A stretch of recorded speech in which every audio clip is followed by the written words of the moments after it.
Hello and welcome back to my channel. I've been absent from here recently because firstly I went on holiday to Spain, and then when we got back to Britain it was the last week of the summer holidays and there was the usual sort of rush to buy school uniform and school shoes and get through the mountain of laundry that the holiday had created. The schools went back this week and I'm just easing myself back into working every day, so I thought I would start with a nice simple video of a sketchbook tour. Before I show you that, instead of my usual titles, here's my holiday in Spain condensed to a few seconds.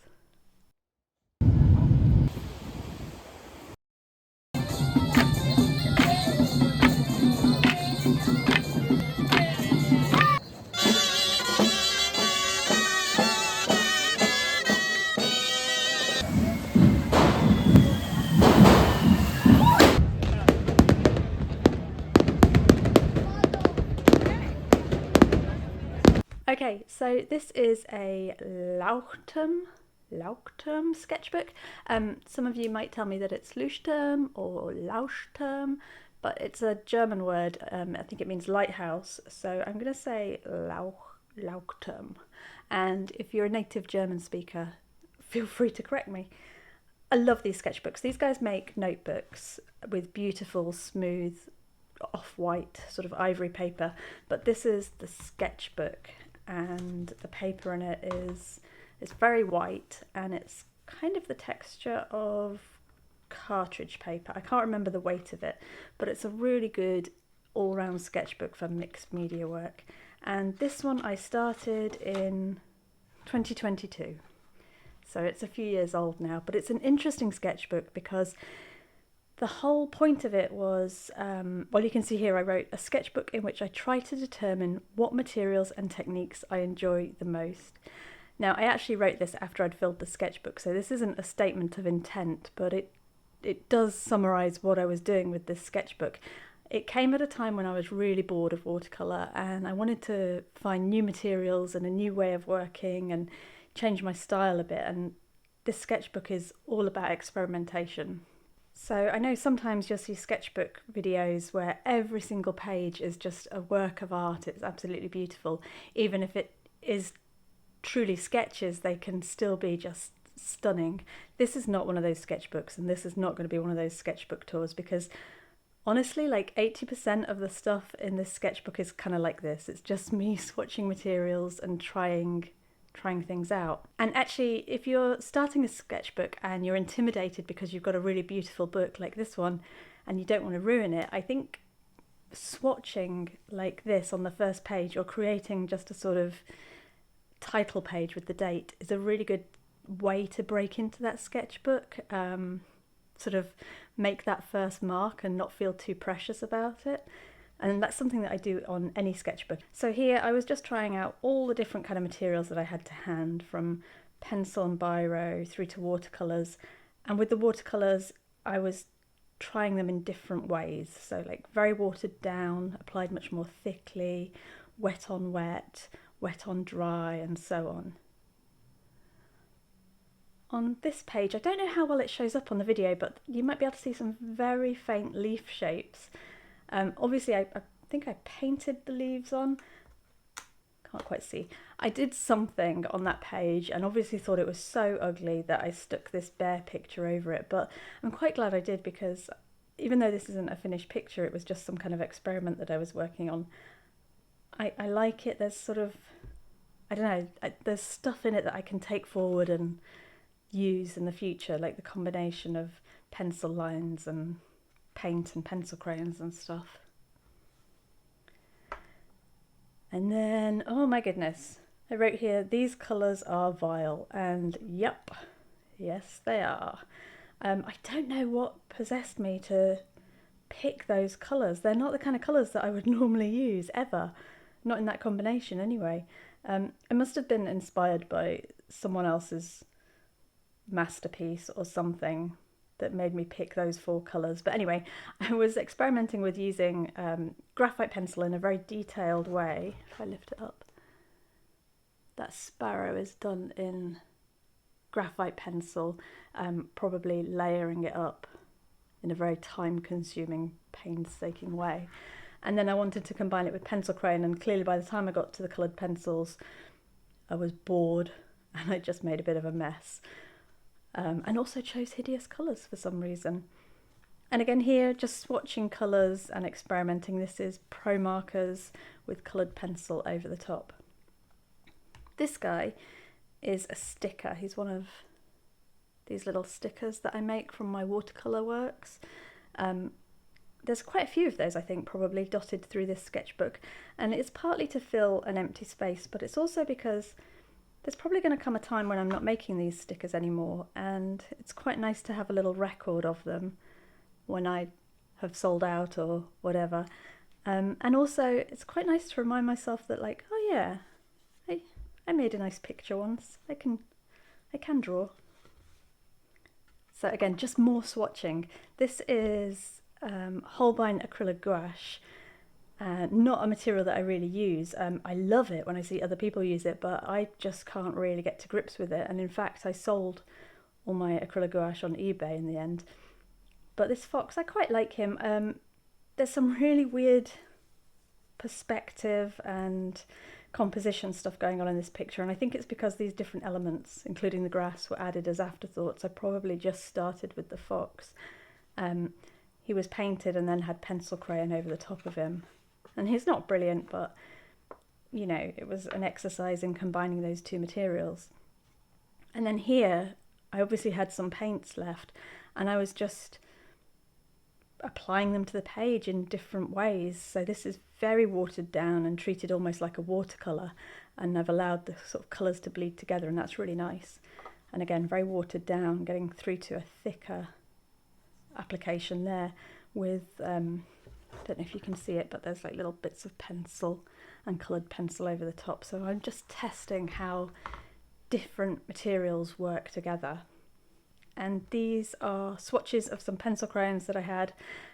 These are Caran d'Ache Luminants, which, if you haven't used them, they're gorgeous. They're really, really soft and creamy.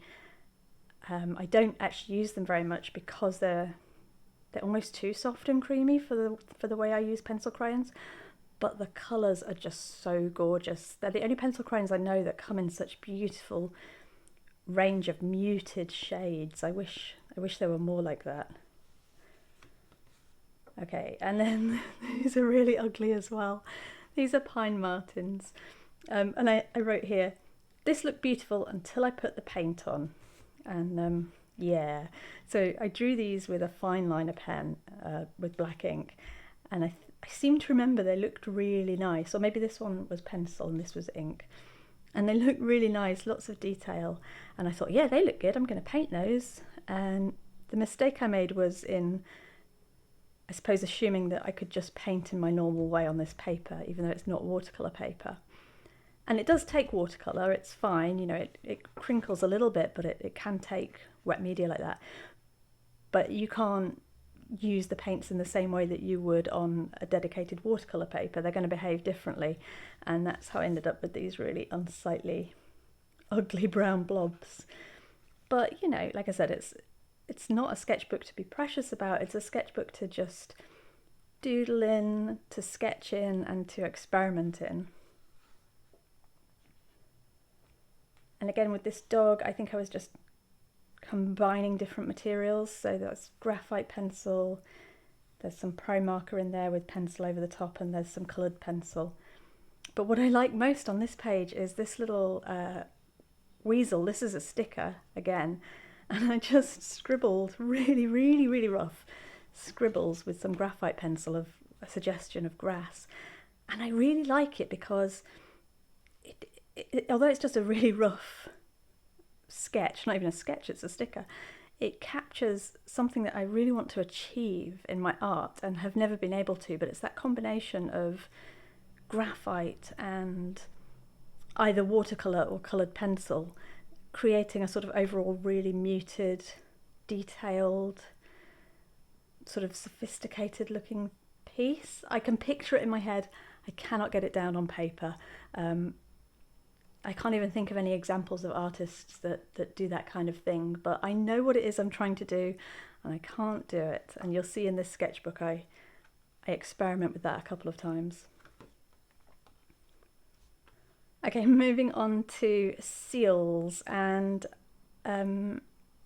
yeah, I think I draw a lot of seals in my sketchbooks, and it's because they're basically leaf shapes with a bit of a nose, a tail, and some flippers. So really, really easy to draw, and a great way to test out materials or just sort of doodle if you're experimenting, because it's an animal, you know, it's got a little bit more expression to it, and a little bit more detail to it than a leaf, but there's no pressure to kind of get that shape right. You know, if I was to draw a dog, it would just take too long. I'd be like thinking about what kind of dog I want to draw and what position it's going to be in and getting it to look right, and are its legs wonky or not wonky enough. But with a seal, you know, they're basically just blobs, really, and I really love seals. Also, because they swim underwater, you know, I could draw a seal sort of upright or going down or across. You know, there's no right way up for a seal if it's swimming, so they're a really good thing to play around with and draw if you are experimenting, and that's what these are. And then two more seals, watercolour with actually watercolour pencils with fine liner pen, and then just coloured pencils with a little bit of graphite. And I don't really like any of those, but it was a good exercise to just play with different materials and just warm up, I suppose, to doing a proper drawing. This is, okay, so welcome to Lyme. This is a map, or it was a map, from a place called Lyme Park, which is a National Trust property near the Peak District. If you've seen the BBC, I think it was from the 90s, their version of Pride and Prejudice, you might know Lyme Park as Mr. Darcy's house, Pemberley. And I grew up, or I was born in the village near Lyme Park, so this is a place that I visited a lot as a child, and I love to go there now. It's just such a beautiful area to walk. And so I think I wanted to make some kind of beautiful, detailed, rich collage using the map from Lyme Park as a starting point. And Lyme Park has a herd of red deer living in it, so I think my initial plan was to sort of create all these layers, and there was going to be sketches of deer and, you know, studies of deer, and then I was going to come in with different materials and just create this amazing spread. And after I stuck this piece down and these leaves, I got so bored, remembered that I really don't like doing collage. I love the look of collage, people that do it really well, but sure, it's not for me. So I gave up on that, and then at some point later on I stuck this stoat on there and made a mess with graphite. So, I mean, you know, it was good to remind myself that no, I don't like collage, even if I think I do. More seals. But my favourite thing on this page are these circles, and that's because it goes back to what I was saying earlier about combining graphite with coloured pencils and detail, and trying to create that sort of soft, muted, sort of slightly vintage, I guess, like a sort of retro look.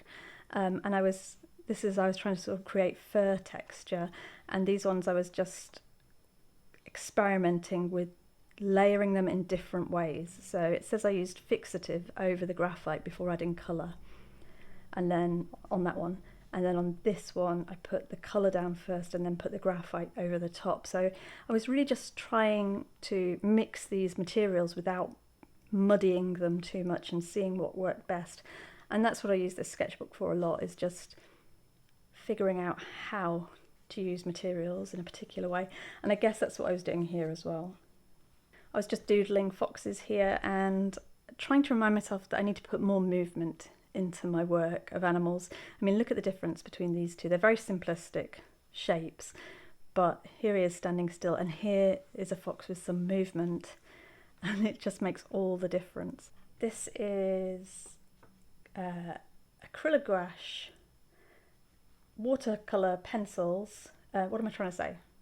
Water-soluble coloured pencils, and some graphite pencil over the top. Again, just mixing materials together to see what I can do. The same dog drawn again.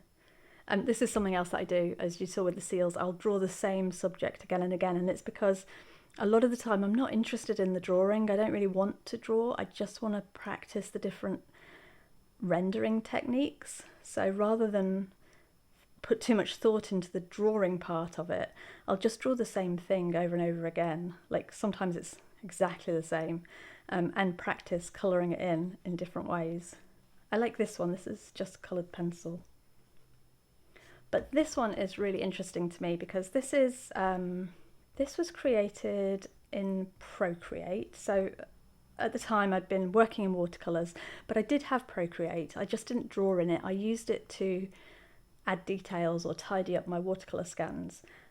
But this guy was drawn in Procreate and coloured in Procreate, in like as if he was a collage. So rather than cutting out pieces of paper and sticking them down, which we know I hate, I cut them out digitally and stuck them down, if that makes sense. So when I printed this, it was just the outline of the dog with the patches on and that sort of shadowy texture. There was no detail. I printed him and then I went over it with a graphite pencil, which I don't know if you can see. It might catch the light and shine a bit. But all the shading and the detail of the eyes and the nose was added afterwards. And I love drawing in this way.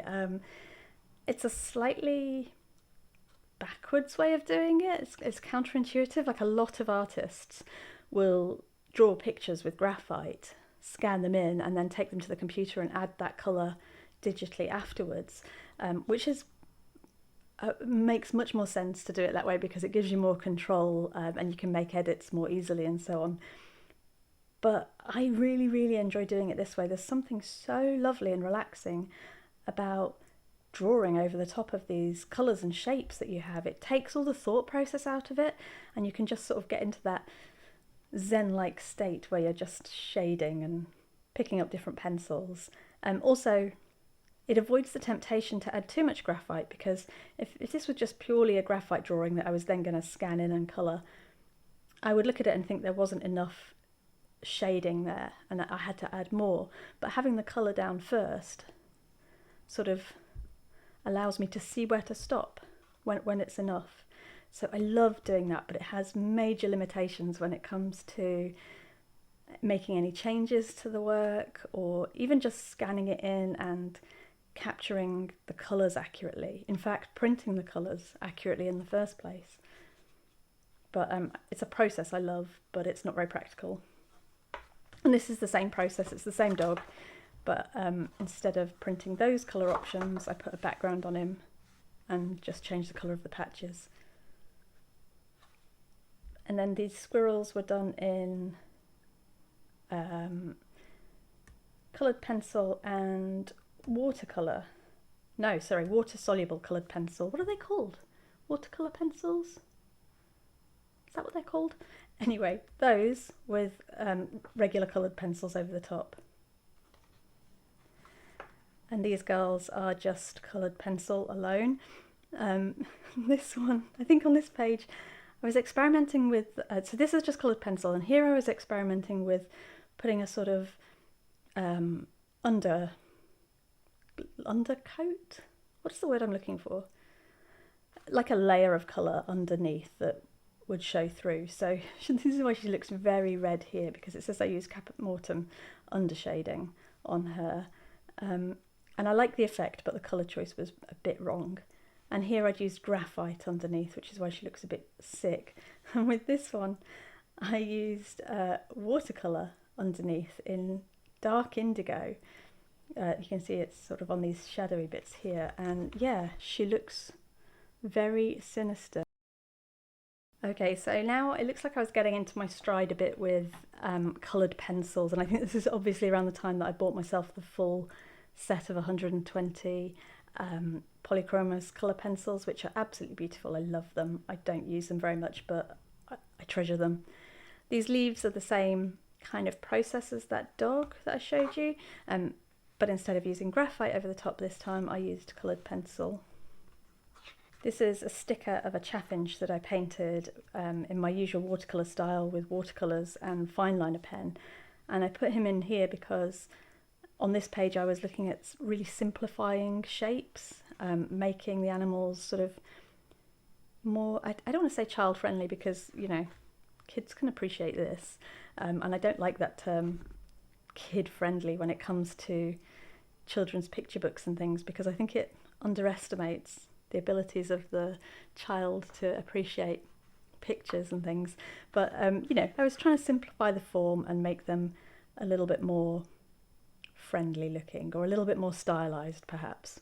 And then with the fish, that is actually going back to my normal style of watercolor and fine liner pen, and these fish were used in a print that's available in my shop of British fishes, so that's just me doing my normal thing but doing it in the sketchbook. And here I write a lot of notes to myself in my sketchbook. This says, think like a child. What did you want to see as a child? And apparently I wanted to see a fox riding a bike through the woods and mice drinking from little acorn cups. I think I was trying to sort of think about how to bring more whimsy into my artwork, which, you know, I'm yet to draw a fox riding a bicycle, but maybe one day. And I love this page, even though it's mostly empty, but it goes back to that thing of combining graphite with colour in various ways. It's still not there, it's still not doing what I was trying to do, but you can see it's an idea that I keep coming back to again and again. And I'm actually going to leave it there, at least for now. This video is already getting very long because I have a tendency to ramble and talk too slowly and not get to the point quickly enough. But if you want to see the rest of the sketchbook, I will post it in a couple of weeks. Hit the subscribe button to be notified when that video goes up, and I'll see you soon.